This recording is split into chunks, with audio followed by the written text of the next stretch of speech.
Olá, irmãos, graça e paz. Estamos aqui agora para gravar o terceiro vídeo que corresponde ao terceiro questionário que passamos para vocês, com base naquele livro de Paulo José. Esse é excelente livro.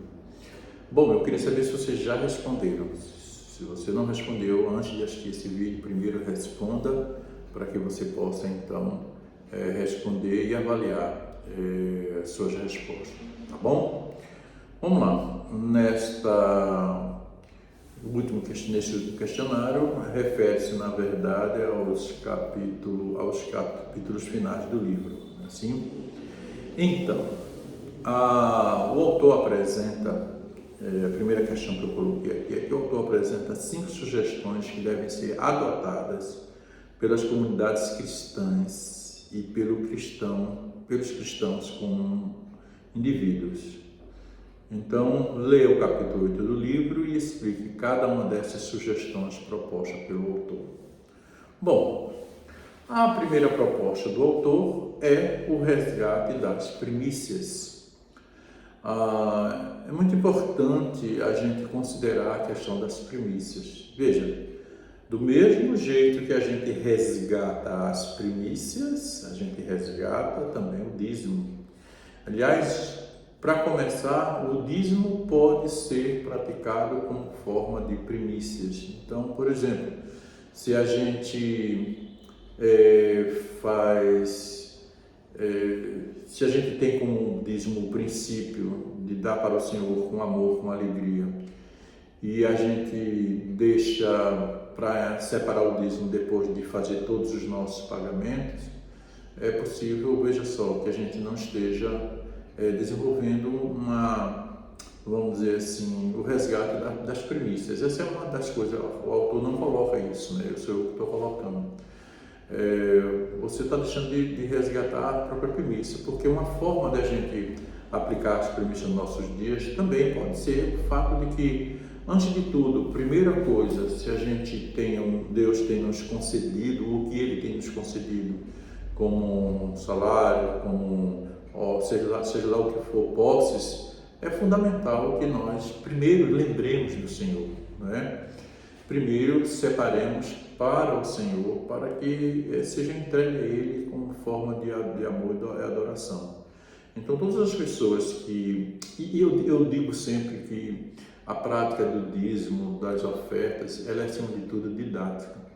Eu digo que quando as pessoas os crentes não se preocupam com isso, ele está deixando de aprender didaticamente a disciplina no sentido de ensino, do ensino do próprio Deus na nossa vida, né? Onde a gente se preocupa, ao se preocupar com isto, com as primícias de entrega primeiro ao Senhor, nós estamos, na verdade, dizendo que nós amamos ao Senhor, de que Ele está em primeiro lugar em nossas vidas. Repito, longe de mim a ideia de que você faz isso por obrigatoriedade. É uma questão de que nós mesmos nos constrangemos pelo amor de Deus, né? Como diz lá em Corinto, somos constrangidos pelo amor de Deus, que me leva a ser dizimista e a buscar o resgate das primícias na hora de eu separar o meu dízimo em primeiro lugar para o Senhor. É, na verdade, constrangido pelo amor de Deus, pela alegria de poder servir, pelo privilégio que temos de ser dizimista, de ser ofertante, de ser contribuinte. Então, a primeira coisa que a gente pode levar em consideração no resgate, certamente, que é o dízimo. Uma outra coisa que o autor coloca aqui, que eu acho muito interessante, é também a questão da prática do dia de ações de graça. Veja, é uma forma da gente também agradecer ao Senhor, né? Na comunidade, na cultura americana, é muito comum eles separarem um dia, já bem próximo do final do ano, acho que novembro, se não me falha a memória, a terceira semana, né? Onde eles colocam lá o dia de ações de graças, onde as famílias convidam outras pessoas para ali ter um momento de comunhão, um momento de gratidão. E o objetivo é tão somente agradecer por tudo aquilo que Deus tem feito. E aí pode-se fazer um chá, pode-se fazer um jantar, pode-se fazer um café da tarde, um chá da tarde, de maneira que as pessoas vão lá se reunir e o objetivo é gratidão. Teve uma época aqui na nossa igreja que eu sempre que eu me lembro, eu faço isso, eu peço para que eles façam isso. Gente, convide as famílias para que vá na sua casa e o seu vizinho certamente vai ficar, como é que eu posso dizer assim, impactado, até achando estranho. Por que está me chamando aqui para minha casa? Dá para a gente tomar um cafezinho, para a gente poder tomar um chá, para a gente poder estar junto. E aí, esse é o momento para você dizer, olha, o objetivo é a gente agradecer a Deus por tudo aquilo que Deus tem feito em nossas vidas. E aí é uma maneira de você anunciar a bondade de Deus na vida daquelas pessoas. Portanto, o autor propõe, eu acho muito interessante essa ideia do Dia de Ações e Graças, né? Conforme esse costume dos Estados Unidos, para falarmos das bênçãos recebidas durante o ano. Então é um simbolismo, certamente, que pode ser bem praticado na nossa vida, não é? Então, a segunda sugestão proposta é contribuição bíblica a dimensão comunitária. Isto é, aqui o autor defende uma contribuição comunitária, motivada pelo amor, mais uma vez, livre de obrigação, e ele vai dizer aqui livre de percentuais, né, o autor vai dizer.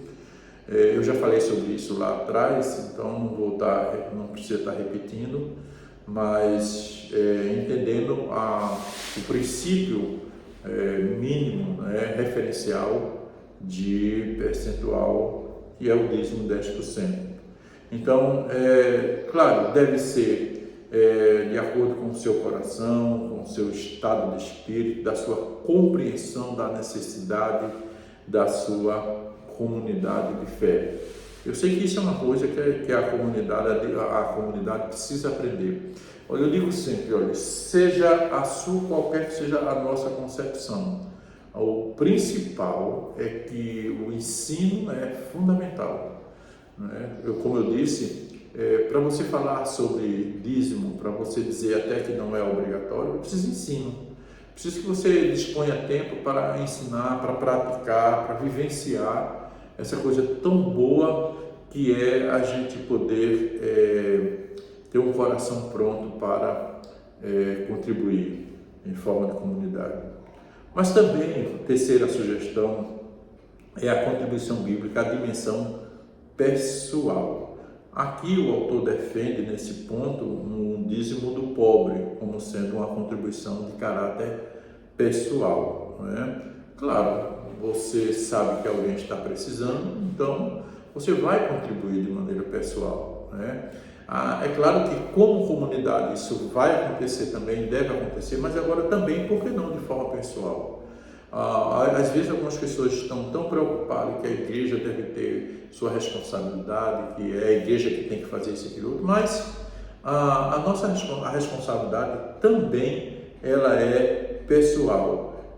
Seria individualmente poder ajudar, como cristãos, ajudar pessoas que na verdade precisam de ajuda, né? Com o coração pronto para servir de fato, né?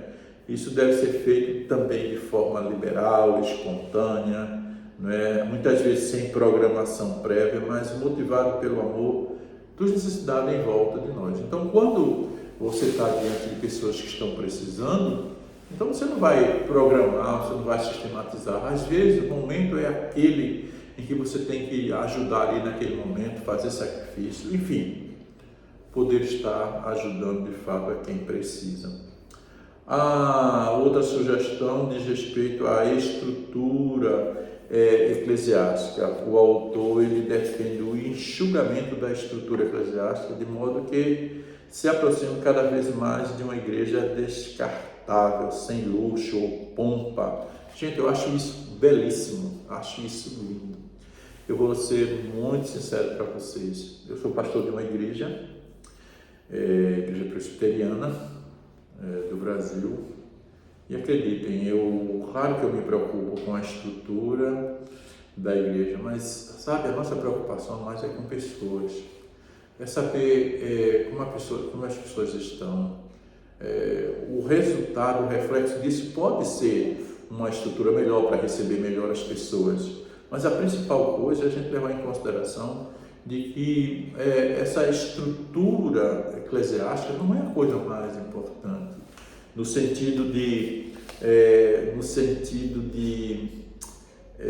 como é que eu posso dizer assim, de estar preocupado em estar construindo, fazendo isso, fazendo aquilo. Ela é importante, mas em certo sentido é descartável. Nós devemos, de certa forma, fugir dessa preocupação de luxo, de pomposidade, que talvez agrade a muitos, os olhos se encantam, mas a ideia é a gente poder cuidar de pessoas, né?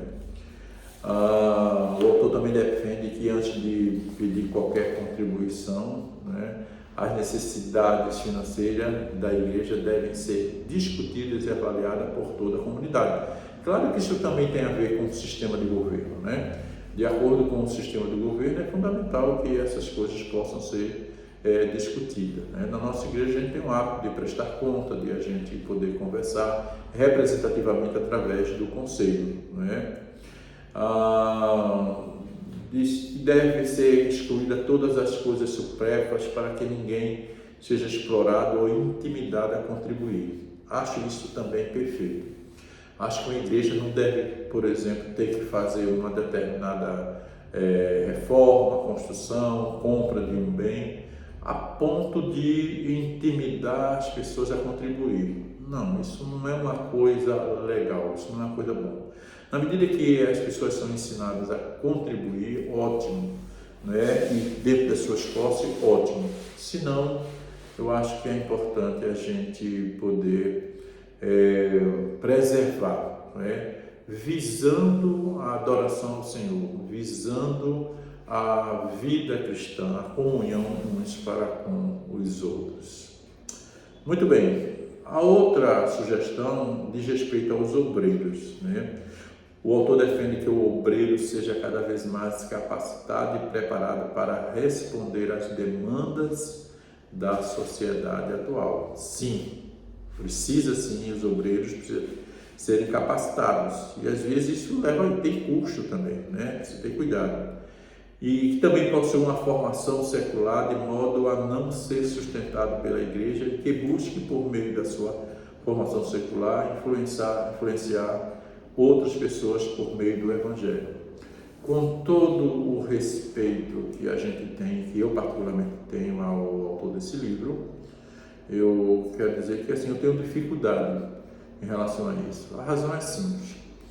Por exemplo, hoje eu trabalho numa instituição de ensino eclesiástico que me dá condições de eu poder me manter, não ser tão pesado a minha igreja, mas só estou trabalhando lá porque tem uma relação direta com a igreja que eu trabalho.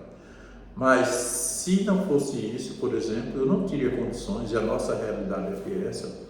Você não tem condições de pastorear uma igreja trabalhando em uma determinada empresa secularmente, onde você não vai ter a oportunidade de você atender a determinadas pessoas na hora que precisa. Por exemplo, um sepultamento, né? Alguém pode dizer assim, mas tem outros pastores que podem suprir, tem um presbítero? Pode sim, claro.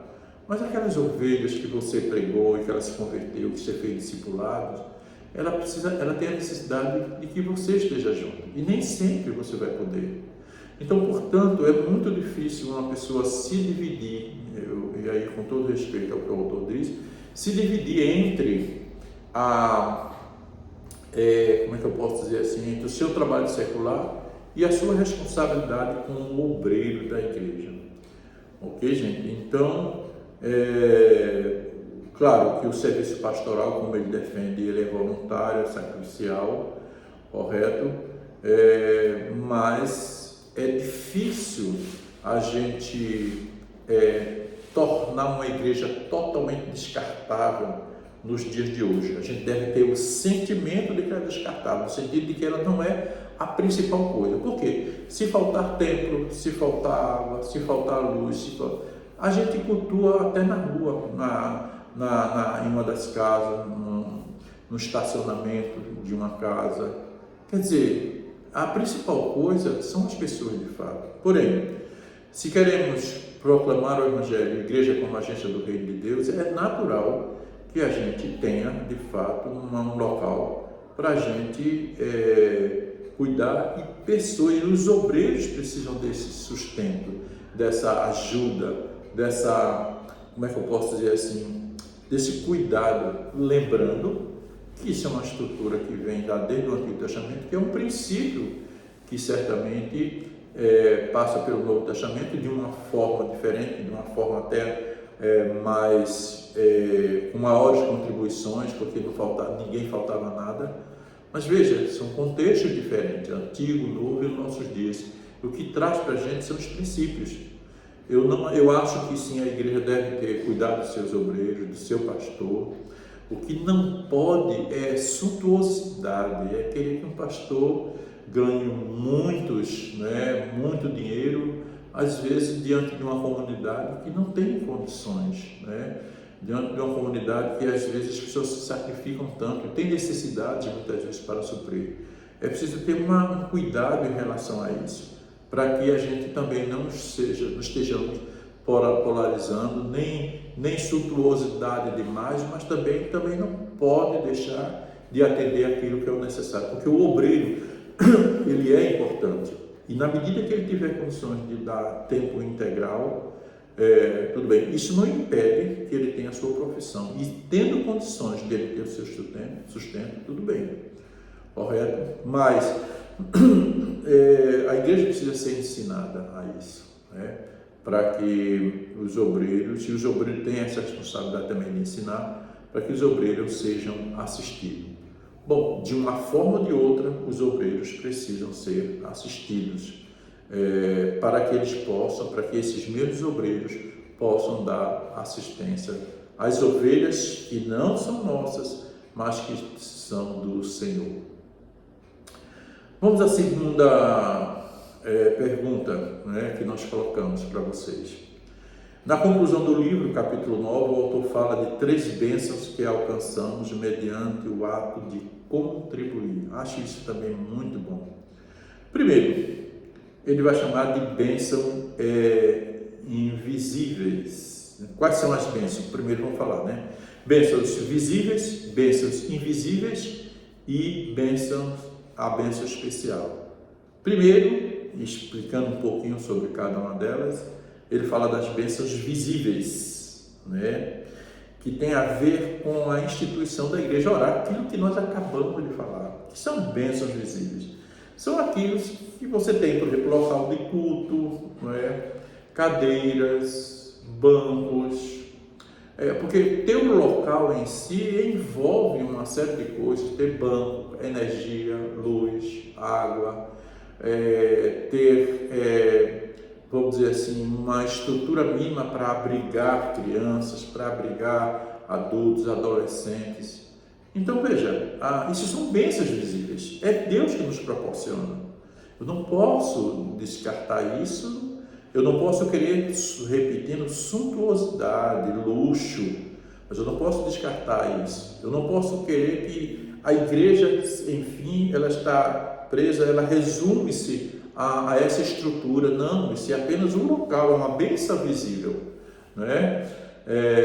mas mais importante é aquilo que os membros vão aprender.